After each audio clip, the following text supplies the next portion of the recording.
A part of grieving is getting on with your life, with your grief. And you're not ever going to get over it. You are going to learn to live with it. Osian arrived very early. He was born at 23 weeks. We spent a long time in hospital, 435 days in hospital. He lived until he was 16 months old.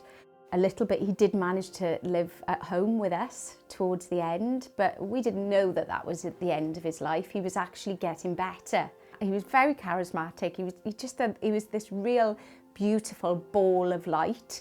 When he did die, it was a huge shock, a huge shock. But when you see someone like when he has his vulnerabilities, you think that you would be thinking that this might be his last day, but it's not how you live. When you have a child with complex needs, all of that disappears and that becomes your new normal.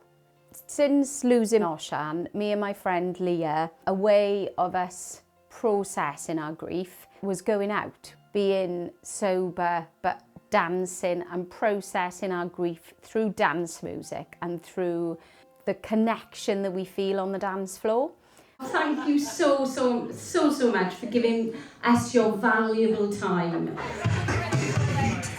I want to create spaces where people can bring their grief, show up the way they want to show up.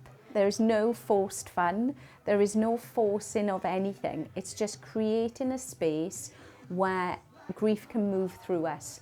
How many times do people mention, I'm not sure what to say to that person that's grieving, so I don't say anything. You're in a room with lots of people that know what to say because they're going through it as well.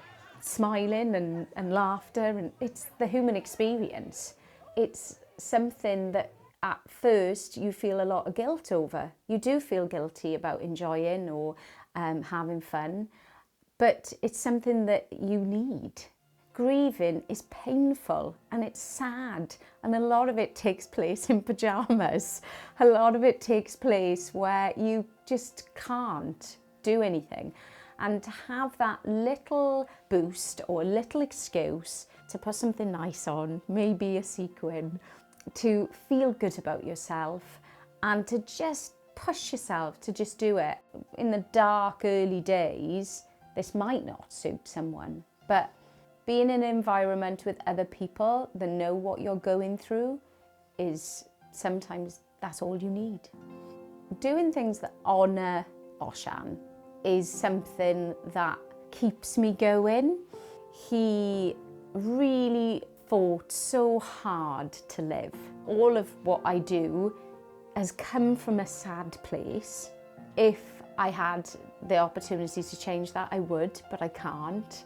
So it's what I do with that experience that can help me, help my life and help others. I'm really proud of the grief disco. Somebody said it's just like having a bit of a night off. And if we can offer that to people, brilliant. If we can give a couple of hours of rest, a couple of hours of enjoyment, my work's done.